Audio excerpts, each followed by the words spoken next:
Essentiel, le rendez-vous culture de RCJ, Sandrine Seban. Une émission proposée avec la Fondation du judaïsme français. 01 53 59 47 47.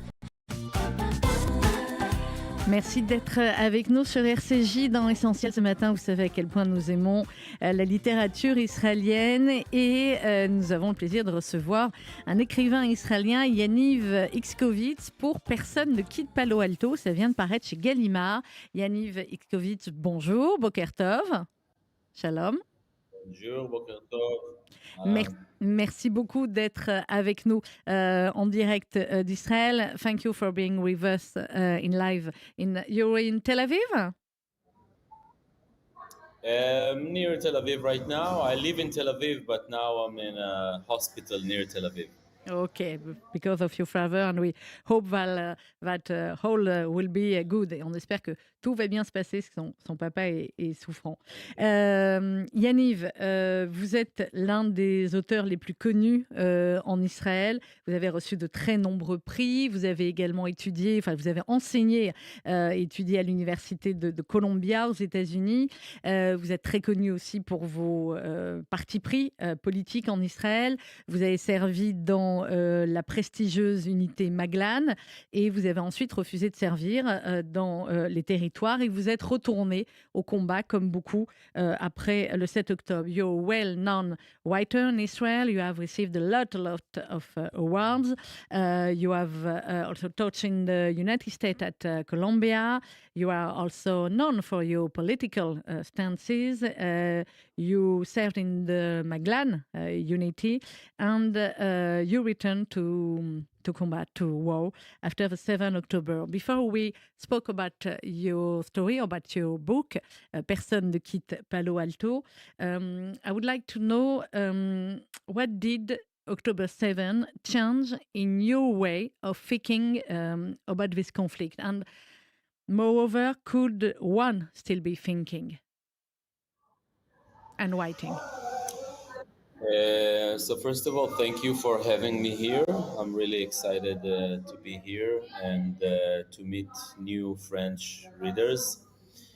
I think that, before October 7, I was, holding a certain political view, which was, I think, left-wing. It's still left-wing, but my idea was that Israel is the number one responsible for the conflict and the outcomes of the conflict, and that if we will stop the occupation, then things will be all right. I mean, we can go for a two-state solution, and things will more or less become normal. I think that after October 7th, things changed. I mean, I didn't change my political vision in the sense that I still don't want Israel to occupy the territories, and I still don't want any control over the life of Palestinians. But I do think that the other side needs to take responsibility as well, because what happened in October 7 was more than just a terror attack. It was an attack over humanity. It was an attack over decency and basic principles of ethics. And it was not against the occupation. It was against innocent civilians and Israelis, which were not only killed and murdered, but were also mutilized, raped, and other horrible stuff. So now I feel that if the other side will not take responsibility over their own destiny and will not stop violence and terror attacks, I think there will be no resolution in the near future. Vous parlez, Yaniv Ixkovic, vous disiez que vous étiez du côté gauche israélien, de la gauche israélienne. J'ai envie de vous demander aujourd'hui, où est cette gauche israélienne? Est-ce que elle a encore un avenir en Israël et est-ce que ça peut être le même avenir qu'avant le 7 octobre? You talk about the left wing in Israel, but where today is this left wing in Israel, and could she act more? Well, to be honest, the left in Israel is very small right now. It's very, I would say, almost insignificant because after October 7th, most Israelis became, more to the center or more right wing. And I think that the left should be, if it wants to exist, okay. First of all, it should distinguish itself from the radical left that we see right now all over the world. By the way, That's true. people who think that Hamas are freedom fighters and that everything that happened in October 7 is Israel's fault, etc., etc. So first of all, the left need to distinguish itself from this kind of radical views, which are not at all, they don't echo in Israel at all. Second, I think that the left in Israel should really define, the end game, because the right wing, to be honest, they don't have an end game, because we cannot be occupiers forever, and we cannot control the lives of 5 million Palestinians forever, and we cannot deport them. So, to be honest, they don't really have an end game, and the only plausible and coherent end game belongs to the left. So I think that this is what we should emphasize, and this is what we should go for. And of course, we also need to have a partner on the other side. Of course. And actually, it's not a partner, we are agree.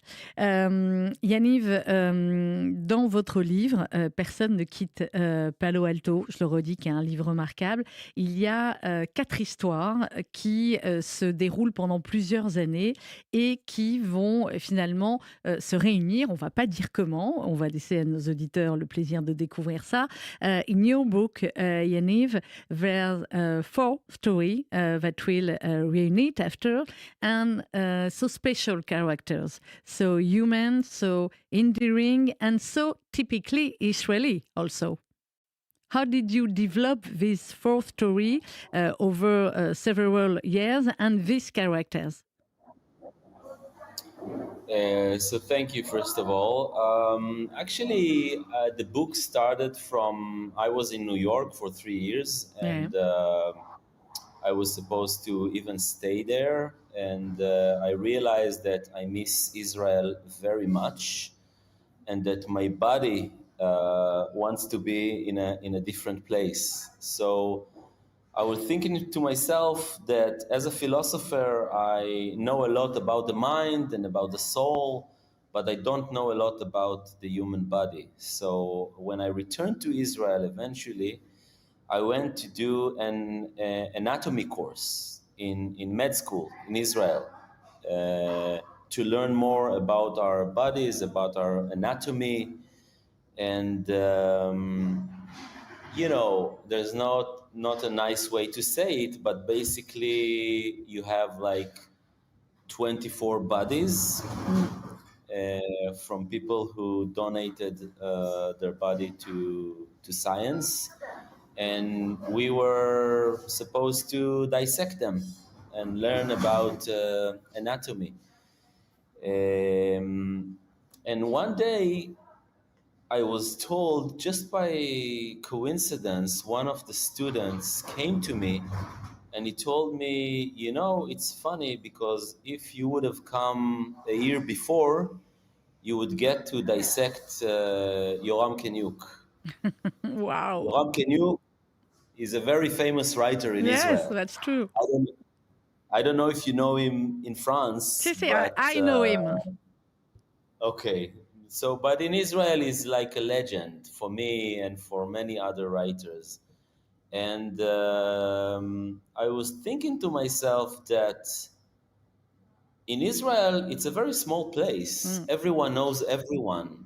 So I was thinking to myself that it's quite reasonable that you would be a student in a med school and you would get to dissect someone you know from the past or somehow. So this is basically how the book got the now. initial premise. I understand now. Okay. Yeah. And afterwards came, you know, more stories and more characters. But it started from this course. Les personnages, Yaniv, sont aussi beaucoup autour du corps. Vous parlez de la dissection dans le laboratoire. Ils ont tous un rapport au corps qui est différent. La première personne, l'enquêtrice, est très, très, très forte. L'autre dit qu'il est difficile d'oublier son corps. C'est quoi ce rapport au corps que vous vouliez raconter à travers ces histoires? In this fourth story, there's always a rapport to the body.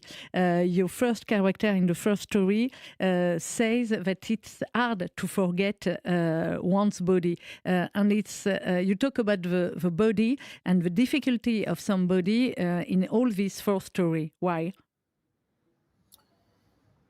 Because when I was in this anatomy course, I realized two really amazing. For me, it was amazing to discover it, and I think that this is what the book is about. The first thing is that we are all built in the same way.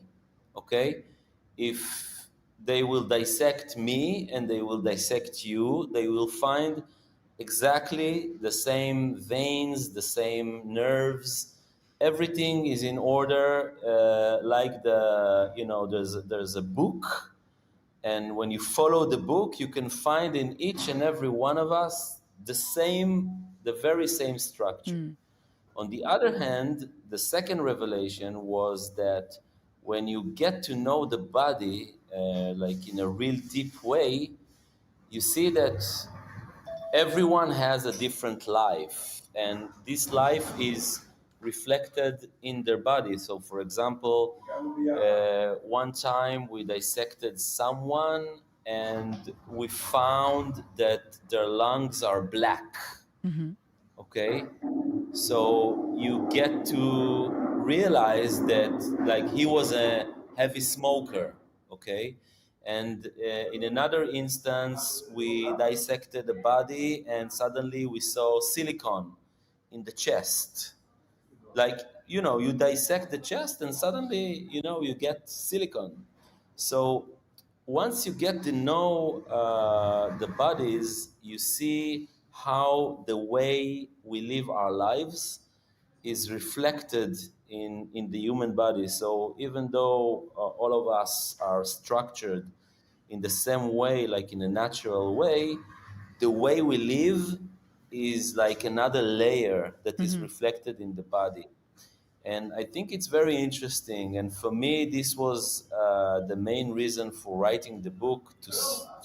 And every part of the book is formed of 4 parts, deal with a different aspect of the human body. And for story, and after, at the end, on ne va pas raconter la fin, mais effectivement, à la fin, tout se rejoint. At the end, we understand a lot of things. Dans la deuxième histoire, Yaniv, in the second story, it's Very, very interesting character. It's a child at the beginning. Et c'est un enfant au début qui écrit et qui va écrire le monde entier dans son cahier. Et vous dites, grâce à des mots, il a un peu soulagé sa douleur. Grâce à des mots, il savait qu'il n'avait pas perdu la raison. Grâce à des mots, il n'oubliait pas. Je ne sais pas si vous avez compris en français cette citation de votre livre, mais sur l'importance effectivement d'écrire et sur l'importance des mots qui permettent de ne pas oublier. In your book, in the second story, Yaniv, you told about a character who writes again and again and again, and because of the word, he said that he didn't felt the soul, and because of the word, he said that it didn't forget. It's important. It's very important for you to speak about the writing and the word and the fact that because of the word, we didn't forget. Right, because I think that basically, this is why I think the literature exists, and this is why, even though everyone talks about television and Netflix, there's nothing like the memory of words and the written word to somehow bring up or bring back memories and experiences. So I think that even though a lot of people try to bury us all the time, the truth is that people continue to read books. And it's better for you and for us. Et c'est très bien que les gens continuent à lire des livres. I hope so. We hope so also. Yaniv Xkovic, dans Personne ne quitte Palo Alto, qui vient de paraître, je le répète, chez Gallimard, il est beaucoup question de portes aussi dans ce livre, et notamment à un moment donné de portes qui ne doivent pas se fermer, qui doivent rester toujours ouvertes. There is also a lot of talk about doors in your book, especially doors that must never be closed. Why it's so important, doors for you? I think that for me, I wrote when I decided that I want to write the book.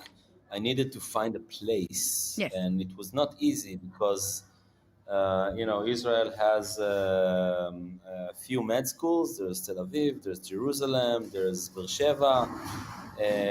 And eventually, when I came to Haifa, I found a place called Wadi Salib. I don't know if you know it, but I didn't it's know a very that. interesting. Mm.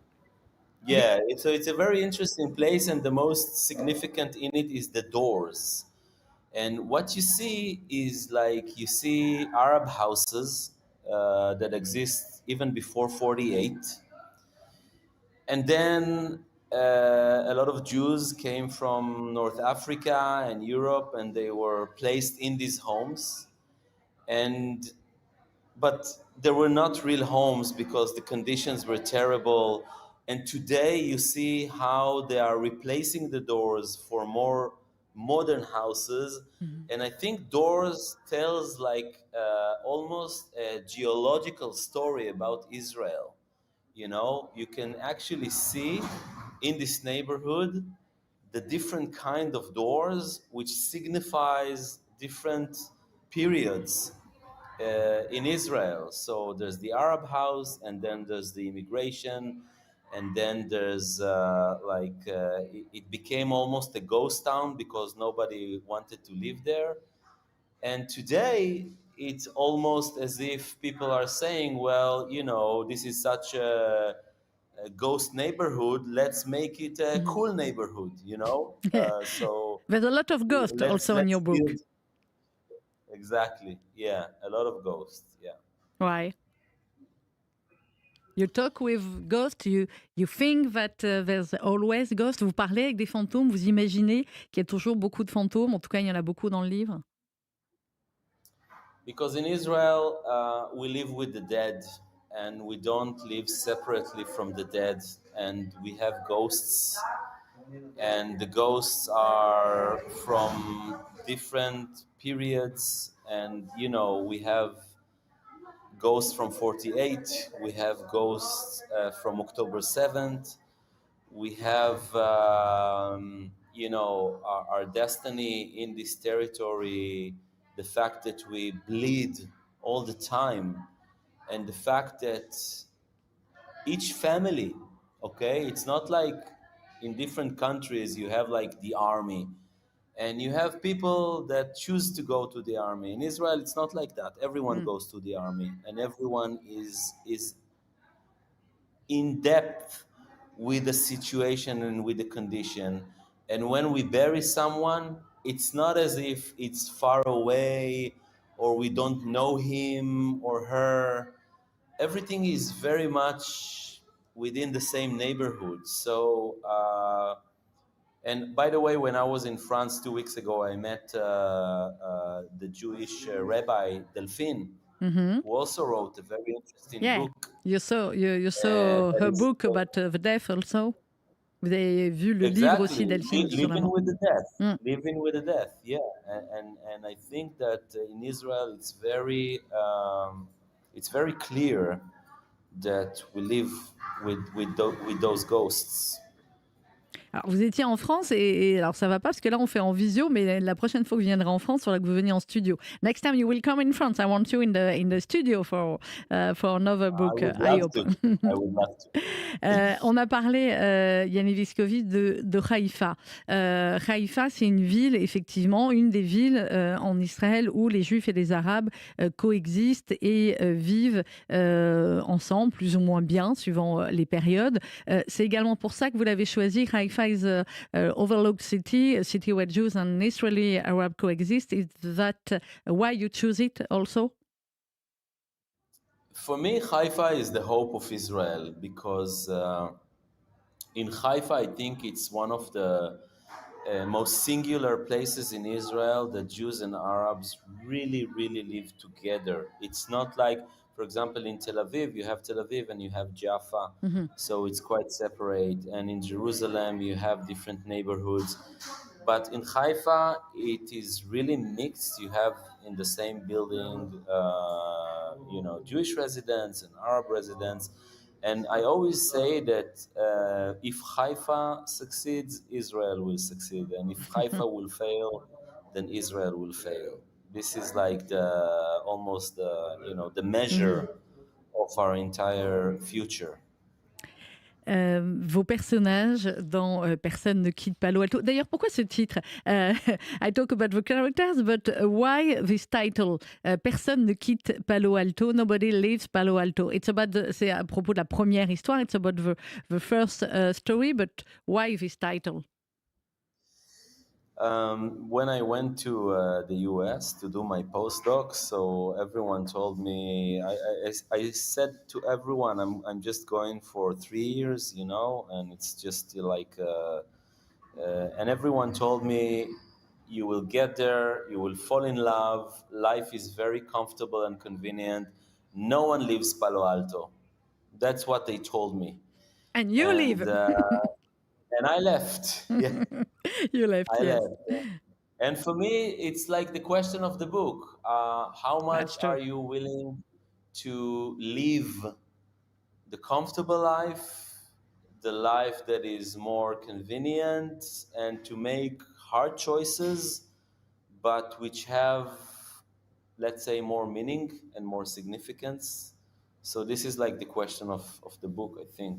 Who is going to leave Palo Alto? I don't know who is going to leave Israel. That's also a question. Qui aussi peut partir d'Israël? C'est aussi une question. C'est une question d'autant plus, Yanni Viskovitz, que vous avez raconté dans des interviews, you told in some interview that after the 7 October, qu'après le 7 octobre, vous êtes retourné à l'armée. You came back like a lot of Israeli citizens to the army, to Tzahal. But I read that you were not in the same unity. Is that true? And What do you feel when after the 7th October when you came back to Tzal? For me, it was very easy to decide. It was almost, we are talking a lot about the body, human body in the book. It was almost as if the body decided for me.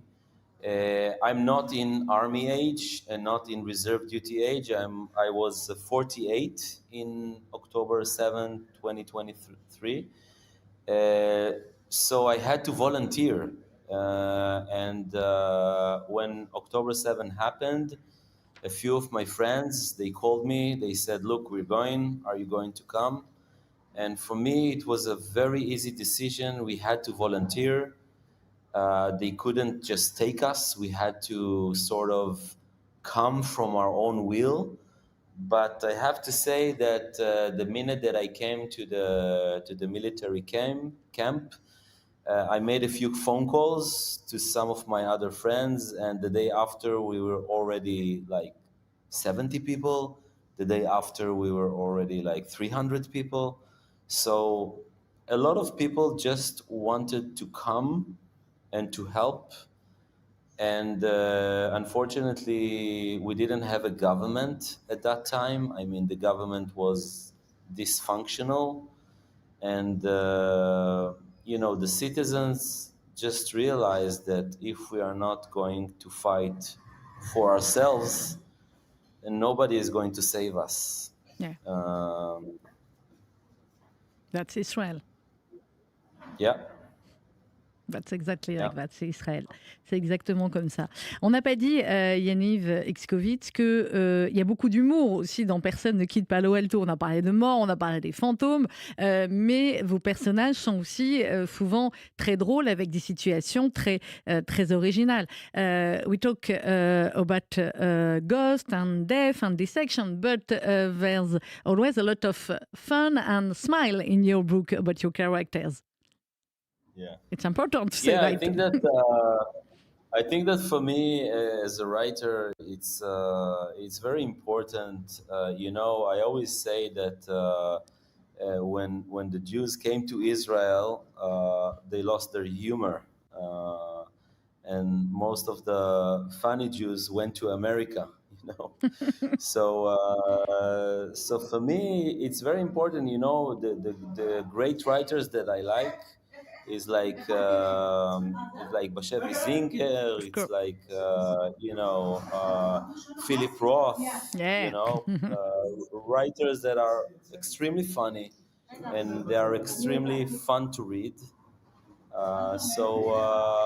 For me, it's almost something that I really try to dedicate time and effort for the book to be fun and not only heavy and philosophical and. But that's also philosophical, as you say. Il y a beaucoup de, parce qu'il y a beaucoup de couches. Je ne sais pas si j'ai le bon mot en anglais. There's a lot of lie, you understand, in your book.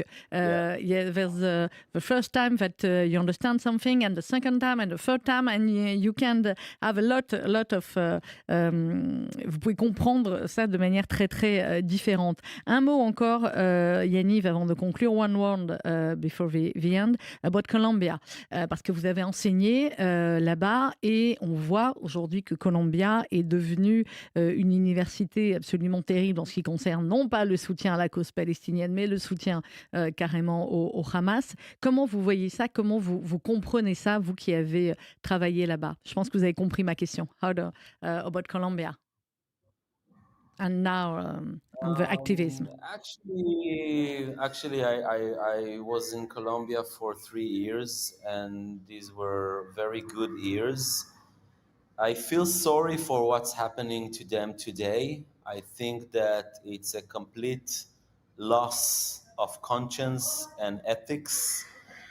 And I'm saying this, I might agree that maybe the war went too far, and I will be the first to criticize the Israeli government because I'm not a huge fan of Israeli government and its prime minister.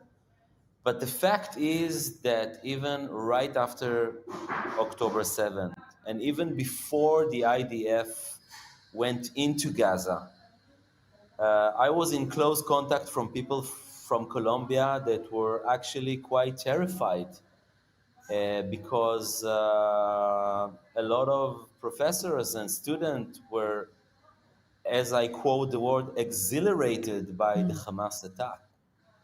So for me, it's a complete loss of direction. It's a total misunderstanding of what's good and bad Of course. for the sake of narratives and the sake of identities. And I really feel that together with literature, we also need a new philosophical voice to sort of, reclaim the values and the basic concepts of good and bad. C'est exactement ça. Et en France, c'est pire. And in France, it's the same thing. But we try to keep smiling and to keep fighting. Yaniv Itzkovitz, merci beaucoup. Thank you so much for being with us this morning. Just again, one question. What's your hope about the future of Israel, about your country? Quel est votre espoir My first and foremost hope is for the government to be replaced, because I think that beyond all the damage that they are doing to our reputation and everything, I think that they are really bad for Israelis within themselves. Instead of uniting us, all they do is just divide us. And it's becoming really crazy right now because we have some fascist members of the government. We have a prime minister who is, taking care of himself instead of the country. So this is my first hope. I think that once we'll have a normal government, I'm very optimistic about the future of Israel. I think we have a rare opportunity to do a lot of agreements with Arab countries and with the Palestinians even. And I think that it can really happen. This horrible disaster that we went through also made somehow the situation right now that some really good things can happen. We hope so. Only good thing for Israel. Et l'une des bonnes choses, and one of good thing is your book, Yaniv Itzkovitz, Personne ne quitte Palo Alto. C'est paru chez Gallimard. Did you write another book ou in French? Est-ce qu'on va avoir un nouveau livre, de vos livres en France, traduit en français? Yeah, I have my former book was also published with Gallimard, La Vengeance de Fanny. La Vengeance de Fanny. Yeah, and my next book will also be with Gallimard, but it will take some time because they are only translating it right now. So we have a little time. En attendant, on va lire celui-là. Personne ne quitte Palo Alto. C'est un roman absolument incroyable, vous allez le voir, aux éditions Gallimard. Toda raba, Yaniv, merci beaucoup. Toda. להתראות, יום טוב.